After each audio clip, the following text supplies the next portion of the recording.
Do you guys have any questions from homeworks before we dive into the new stuff here?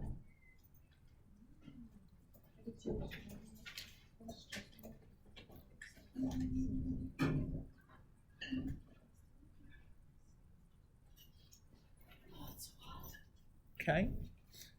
You're wearing a big heavy sweatsuit. What'd you expect? All right. So the plan for today is we're going to do section 15.2. This is a relatively short section as it's mostly an extension of ideas we already addressed in 15.1.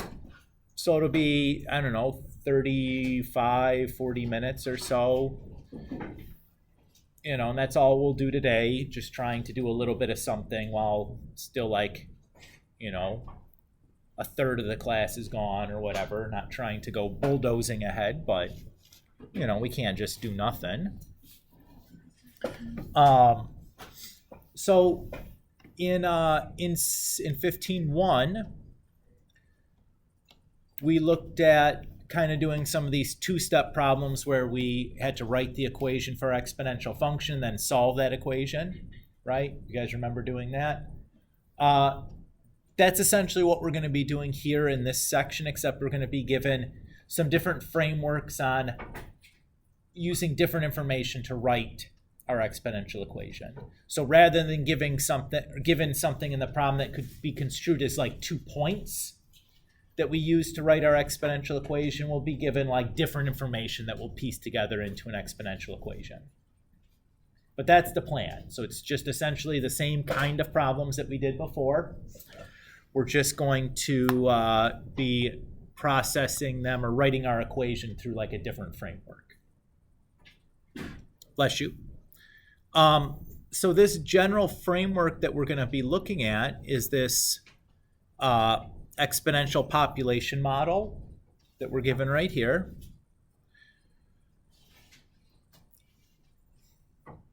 So when we call this a population model, and I say the word population, probably most of us think of like, when we talk about populations, we think about like living things, like people or animals or something like this. When I say population here, though, it doesn't necessarily mean it has to be a living thing, though it could be. That population doesn't even have to be a thing at all. It could be like how a rumor spreads, or like goods and services created by a company or something like, could be kind of anything. Its population as being very vague with that term, so I just want to put that out there. So the definition says if the population P is changing at a constant percentage rate R for every T units of time, then the exponential population model can be given by the equation, yada, yada, yada, where P of P naught is that initial population.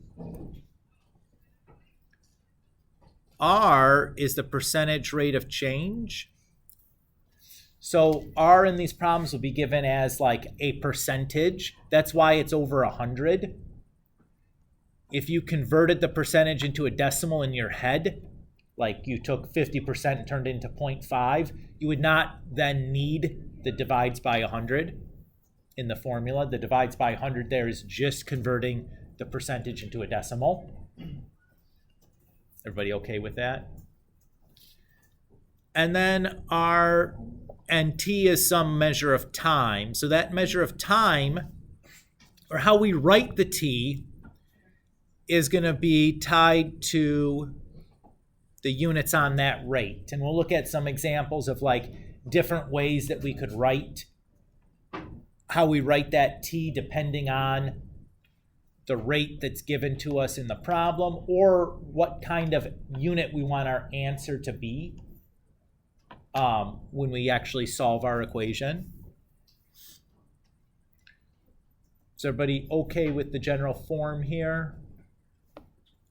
So if you look at this closely, this should look rather familiar to you, as that it looks a lot like this a times b to the x, where this part is just the b. Everybody kind of see that? So I remember if for an exponential equation like this, if a is positive, then if b is greater than 1, it's growth, and b less than 1, it's decay, right? Well, between 0 and 1 anyway. Is everybody okay with that? And this seems most appropriate because if we're talking about a population of things, that initial population needs to be a positive number, right? Even if we're not talking about an actual physical thing, we wouldn't have like a negative as our initial population, right? That makes no sense at all. So let's look at our values for r here. So I have 1 plus r over 100. That's basically like my b, right?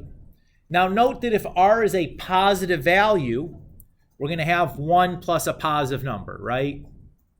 Everybody's okay with that? So if r is greater than 0, that's going to correspond to b greater than 1, which means we're doing exponential growth.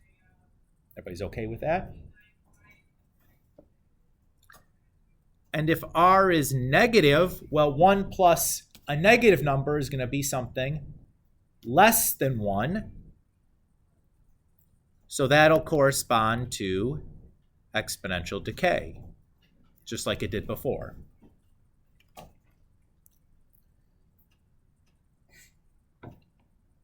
Bless you. Does everybody feel okay with that idea?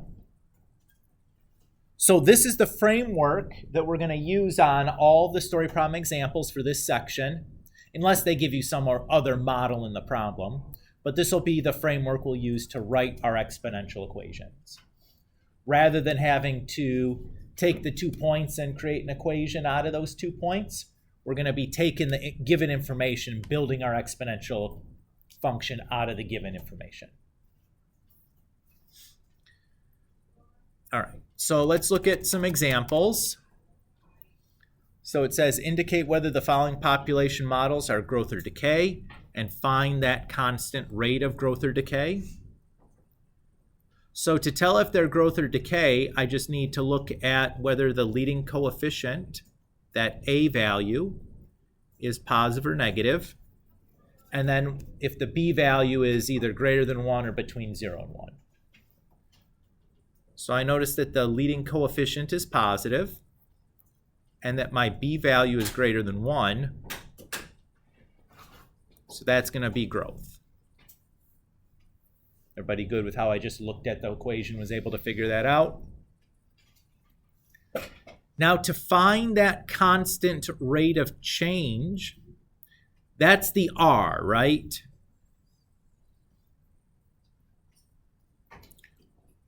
So what I'm going to do is I'm going to take my b value, and I know that's equal to 1 plus r over 100.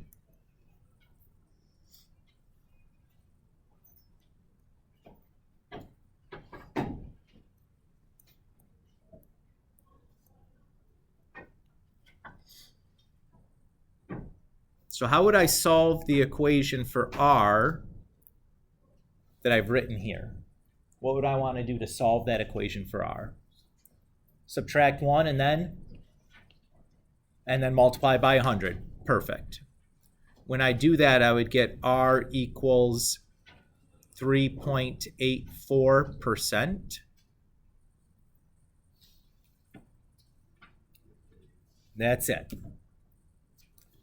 No big deal, right? If we look at b, again, my leading coefficient is positive. Oops. And the b value now is between 0 and 1. What's that tell us? Decay. And just like before, I'll just take my value for b, and set it equal to 1 plus r over 100 and solve that equation for r.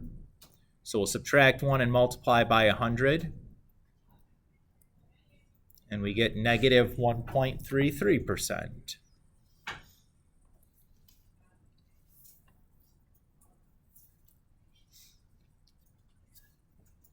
You guys feel okay with what we've done here? It's worth noting, I suppose, that because this number is positive, I could have not done the piece at the beginning, could have just solved for r and then used that answer to say that it's growth. Likewise, since this answer is negative, I could have skipped that beginning step and just used that negative answer to say it's decay. That would be fine as well. Doesn't matter which way you want to do it. Either it's equivalent, what you're doing, just a matter of preference. Since you can tell if it's growth or decay either by looking at the original or looking at r, it doesn't matter when you determine it's growth or decay. You could do it from the original or you could do it using the r. All right, let's do some examples now where we use our new population model to write some equations. So it says determine the population model with an initial value of 15, increasing at a constant rate of 6% every year. So because it says population model, I know what I want to write is an equation like this, right? So there's some stuff I need to fill in. I need to fill in the initial amount. Well, we're told that's 15. And I need to fill in the constant rate of change. That's the r, so that's going to be 6. Now, we've seen before that the r could be positive or negative. Do I know if it's positive 6 or negative 6? Positive. Why would you say it's positive? Yeah, it says increasing. Good. So we can fill this stuff in.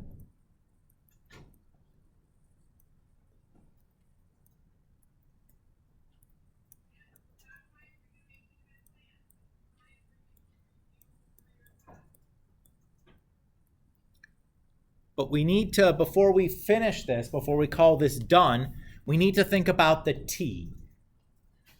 Read the context of the problem. What seems like the most appropriate unit for us to put t in? Right? T is a value of time. What unit of time feels most appropriate? Years seems most appropriate to me. So if t is equal to a 1-year interval, or is equal to 1-year intervals, then this is fine. What's another unit of time that we could have done? Months. So if t is equal to 1-month intervals, how much of this constant rate of change that happens every year is going to happen in 1 month? 1/12 of it, right? So if I did that, if I wanted to write this in months, I'd have to change that to be t over 12. Is everybody okay there? We'll do some more examples with this and talk about, like, in practical terms, it doesn't really matter the unit you use, but you have to be careful about, like, okay, what is the question asking for? Is there an appropriate unit that it's asking for? Make sure that when I'm reporting my answer, I'm reporting it with the correct unit. So if I did months as my unit and the question asks for years, I'd have to do like a unit conversion at the end to get the correct answer. So you just have to be really mindful about that on these sorts of problems. But you can write it any way you want. Typically what I would recommend, rather doing the unit conversion at the end, is I want to write the model so that the answer is going to be in the unit that I want at the end anyway, and then I'm just done. Because I know myself, and I'm going to forget to do the unit conversion at the end if I don't do it in the beginning. All right, let's go to the next example. So here it says, determine the population model with an initial value of 15, increasing at a constant rate of 6% every 6 months. Well, this is almost the exact same problem, right? You know, we have initial value of 15. We're increasing, constant rate of 6%. What's the only difference here? Yeah, it's happening every 6 months. Oops. Right, that's going to be having to do with our t. So do we want to write, what unit of time should we write our t in?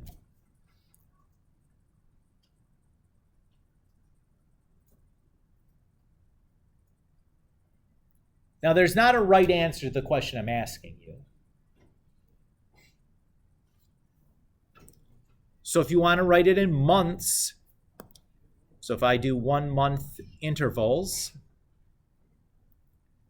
how much of that 6 month constant rate of change happens in 1 month? 1/6, right? So we would write it as t over 6. What if we would have wanted to do it in years? That's not unreasonable.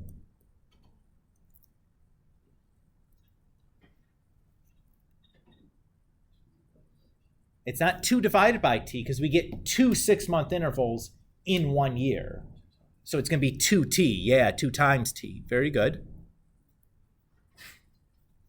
Or, not totally crazy, you could just do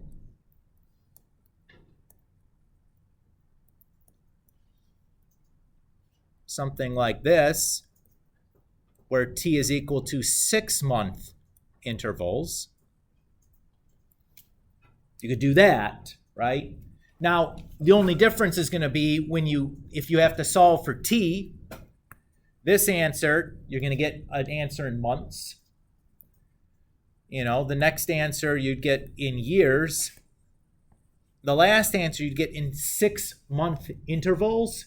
So if your answer is like 4.7, you'd either have to take that and multiply it by 6 to get months, or divide it by 2 to get years. But it's a weird way to answer, to be like 4.5 6-month intervals. You probably wouldn't want to answer that way. But it's not incorrect setup. Does everybody feel okay with that? Colby. You're giving out 1.06 from the 6%? Yeah, so it's the same setup as the previous problem. So like I just skipped like plugging in 1 plus 6 over 100 and simplifying. I just went and wrote it just immediately because it was the same setup as before. Is that okay? Yeah. Okay. Good question though. Like if you don't see where something came from, like ask, no big deal. All right. Do you guys all feel okay with the differing ways you could set that up and like what you have to be careful about there at the end? All right. Let's do another here. So this was an actual, like this would be normally, if we read this, this is going to sound like a 2-step problem. Suppose that a colony of 120 bacteria is put into a petri dish and the culture doubles every 3 hours. Predict how long it would take for there to be 400,000 bacteria. So this is going to be a 2-step problem. Step 1 is going to be to write the equation, and step 2 is going to be to solve it. Everybody's okay with that? So since we're talking about populations, seems like we should be using our exponential model for population.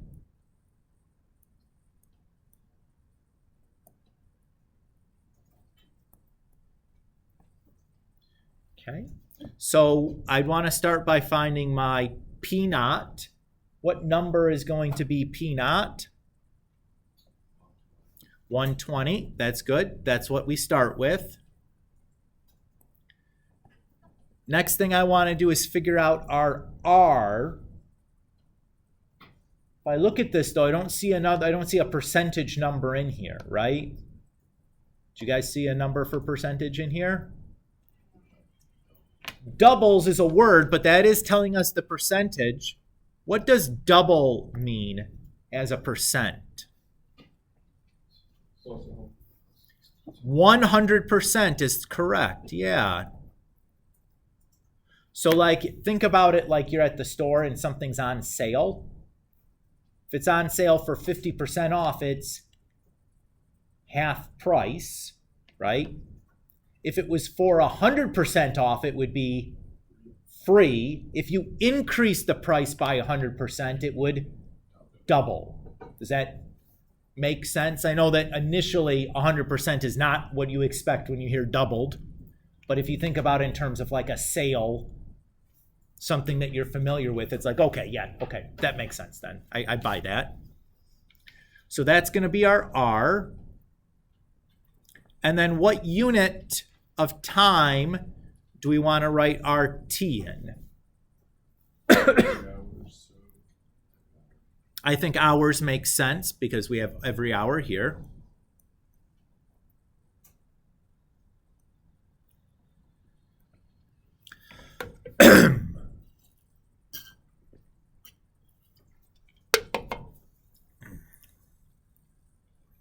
So let's fill some stuff in.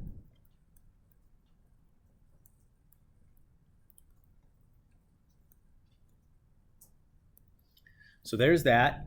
How much of our 3-hour interval is going to happen in 1 hour? 1/3. So I should write my exponent as T over 3. So that's step 1. Now we could probably simplify that, right? 100 over 100 is 1. And 1 plus 1 is just 2. There's your doubling. Right, that looks familiar. You guys see that now? Okay, so step 2 then says what we need to do is solve when P of T equals 400,000.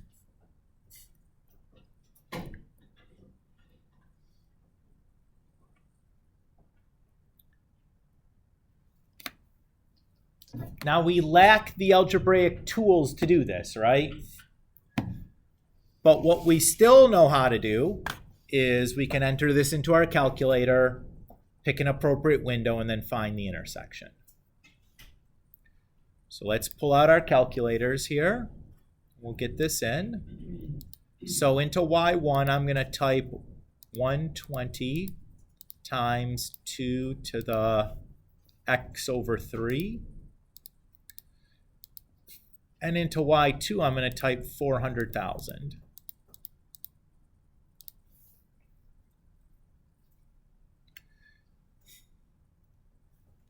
Next, I'm going to set a window. So the x is representing my time, and the y is representing my population, my P of T. So I don't really know how long in general this is going to take, but if we start at 120 and we have to get all the way out to 400,000, that feels like it's going to take a long time, right? Like after 3 hours, we'd have 240. Another 3 hours, so it's 6 hours, we'd have like 480, 9 hours, 960. Feels like it's gonna be a little bit. I'm gonna pick like an X max of 100. The X min will always be 0 because time can't be negative. Does everybody feel okay there? Now the Y's are populations, right? What's the smallest population this bacteria is ever going to have? 120. So I could type 120 in for the min, but I'm just going to do 0 because, frankly, it's close enough. What's the biggest population we care about? 400,000. But I want to make sure I'm able to see the intersection. So I'm going to pick something a little bigger than 400,000, maybe 500,000.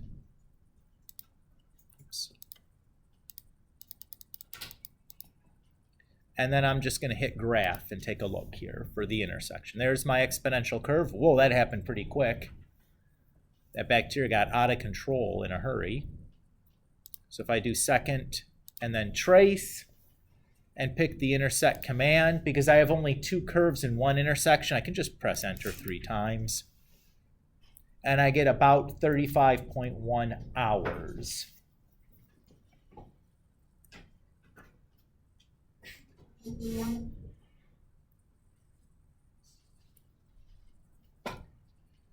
I want to just point out to you guys that if we had instead written the same function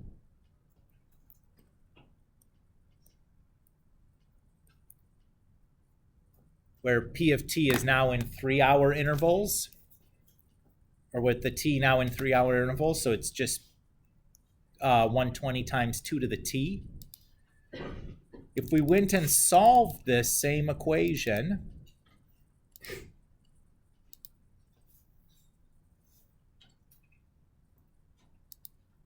okay, come on now.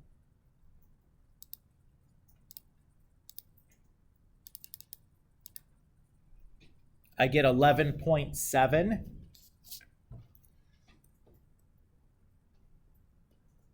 But those are 3-hour intervals. So if I take those 11.7 3-hour intervals and multiply them by 3, that'll give me 35.1 hours, which is the same thing I got using the other version, right?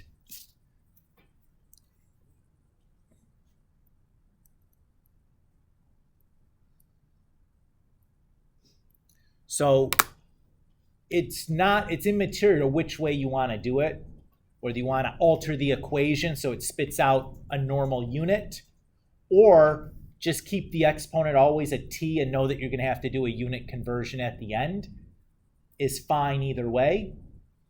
Doesn't matter which way you want to do it.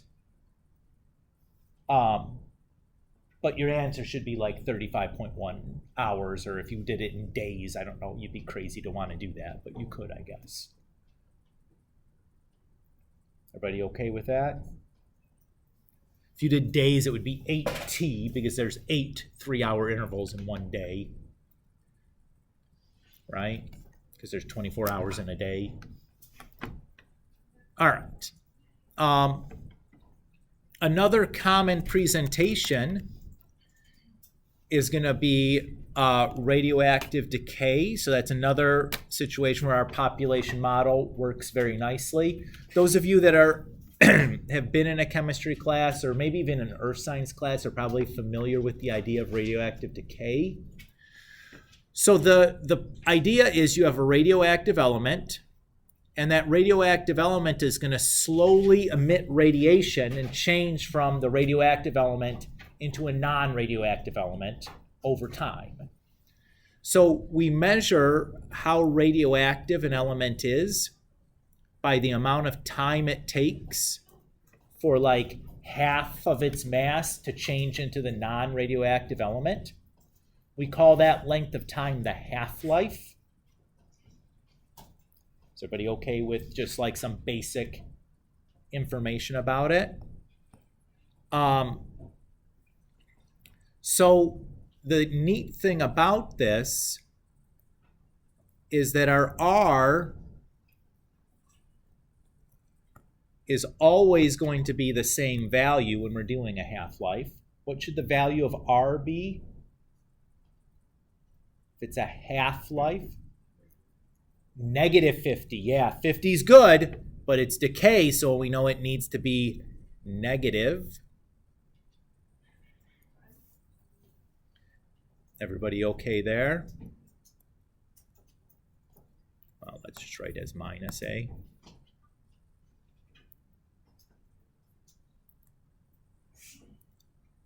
And the T is always going to be per the length of the half-life.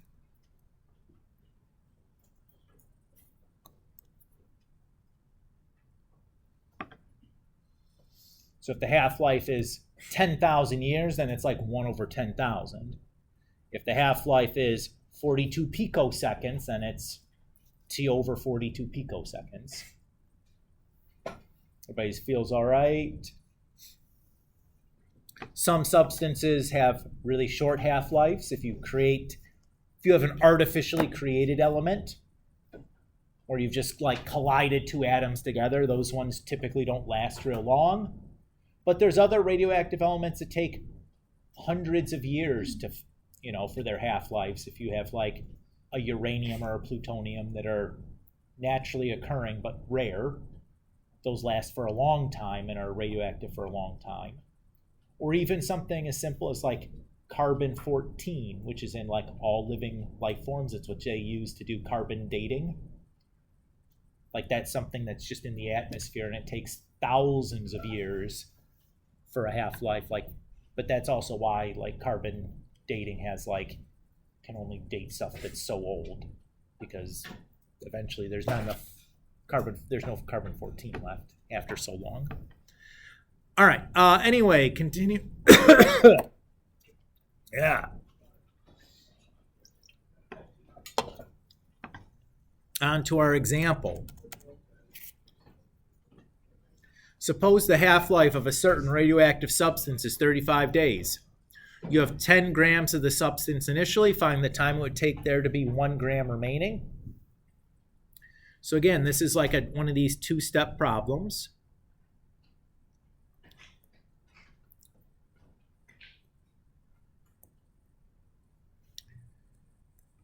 So my initial amount is the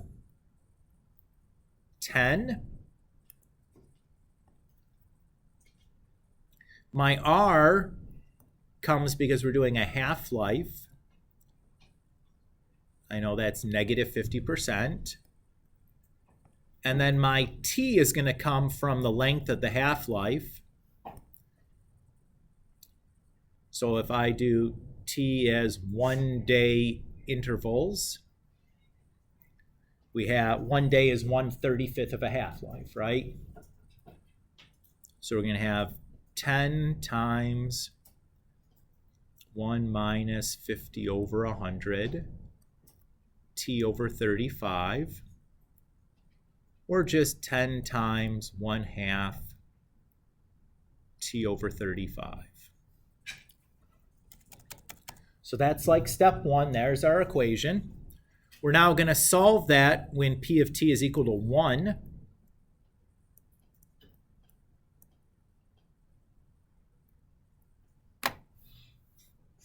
So that's my equation that I'm going to solve. I'll go to my calculator and start setting this up, because once again, we lack the algebraic tools to solve these kinds of equations right now.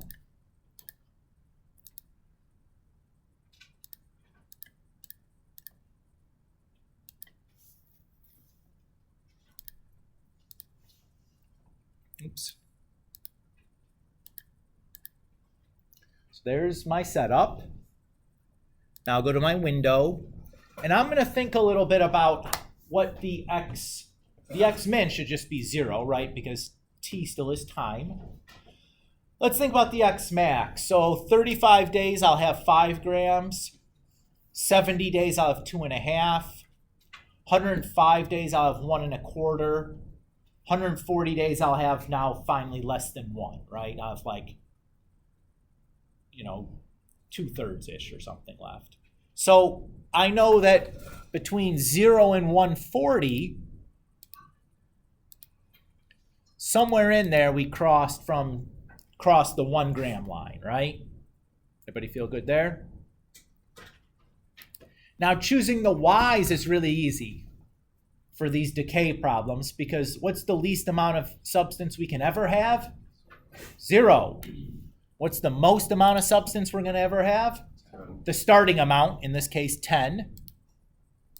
And that should do it, right? That's a nice, easy choice for the x's and y's. I can kind of eyeball it out just by okay, how long does it take to get, just by having things to get to under what I need. So second trace, intersect command, enter, enter, enter. And I have 116.3 days.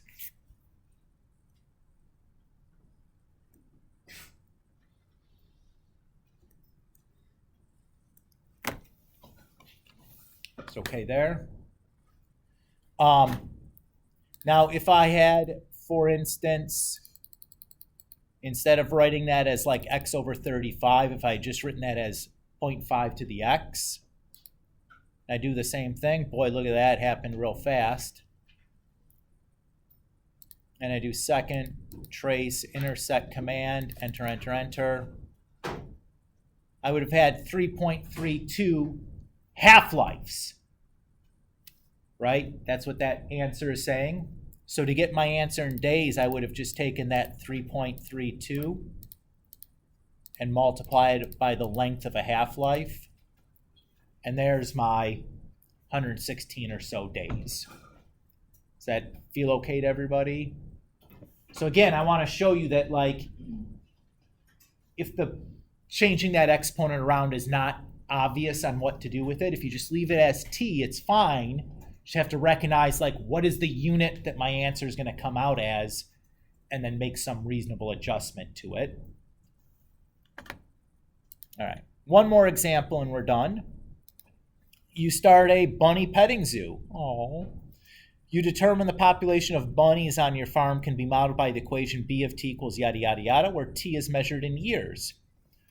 How many bunnies do you have initially? So this started to sound like one of these two-step problems, but it's really only a one-stepper because they gave us the population model in the problem, right? When you look at that type of equation, though, what do you recognize that? That's not what we've just been doing. That's from last time. That's the logistic model, right? You'll never have to write one of those on your own, but you would be expected to use it. So when we say initially, what do we mean? What time is initially? What value of t is initially? Nope. Nope. 0, right? Initially is time 0, right? That's the start. So what we really want then is just b of 0.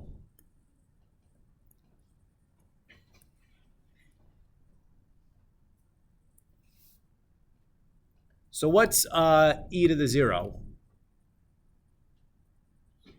Not 0. 1. So in the denominator, I have 1 plus 99, so that's 100. So I have 8 cute little bunnies at the start.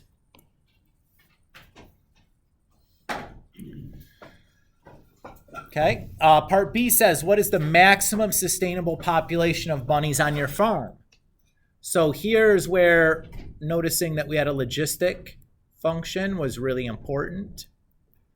I remember a logistic function has two horizontal asymptotes, y equals 0 and y equals c, where the c is the numerator. So my maximum amount of bunnies I could possibly have is y equals c, or just 800 cute little bunnies. I don't think they're so cute after you have 800 of them. That's kind of like a plague of bunnies now. Is everybody okay with how I did that? Very easy. All you had to do is recognize that, like, oh, this is a logistic function. Perfect. All I need are the asymptotes. And then part C asks, how long will it take for you to have 500 bunnies? Well, this is one of these classic solve the population model equations.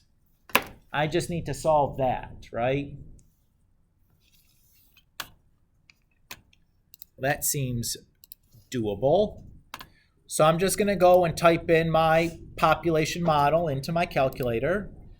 So I'm going to use the fraction command to make that horizontal fraction bar so that it's easy to type this in. I do not recommend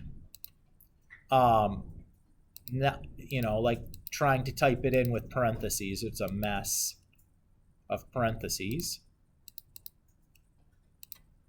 So there's my initial setup. Now I'm going to set my window. I don't really know. I don't have a good feeling for how long this is going to take. But if this is a business, I'm just going to make we'll go from 0 to 30. Like usually somebody runs a business for 30 years or so and then they're ready to hand it off or something. I don't know. That seems like a reasonable guess to me. And then for the y's, well, the y's are just population, right? So I'll just use my asymptotes, 0 and 800. And that should be good. Let's hit graph and take a look. There's my population. Woo, that got there fast. There's my 500 line. So second trace, intersect command, enter, enter, enter. And I have about 10.2 years. I think we're going to start having a special on Sundays. Everybody that buys a ticket to the petting zoo gets a free bunny. Yes. Would it be every half year?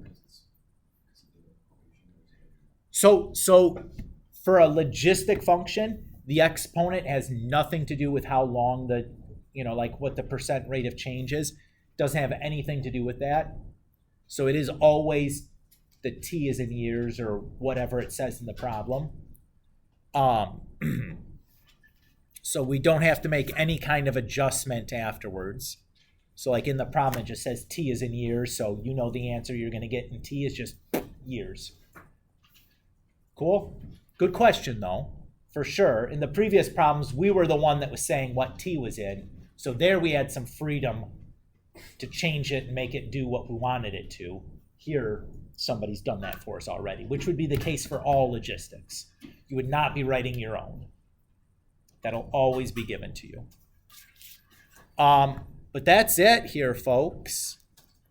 So I was right on pace there. We had already assigned 1 through 16 for 5.1. So for 5.2, we're going to assign 17 to 36. That's not due this Sunday, though. That'll be part of next Sunday's problem set. This Sunday, all we have is 1 through 16. How do you guys feel? Okay with what we've done today? This should feel pretty easy, right? It's nothing crazy. It's basically doing the same thing as last time. We just have a new way to write our equation. It's not hard. You're basically just filling in blanks and then going to your calculator and, punching some buttons and answers pop out. So, okay. That's cool. If we were to have a homework quiz sometime next week, the homework quiz would be just covering these first two sections, 15.1 and 15.2. So even though that 15.2 homework isn't due till next Sunday, I might want to start it a little bit and make sure I'm reasonably familiar with how to do these kinds of story problems. They're not hard, but just throwing that out there for you guys. Okay, I think I'm done. You guys feel good? Bueno, great.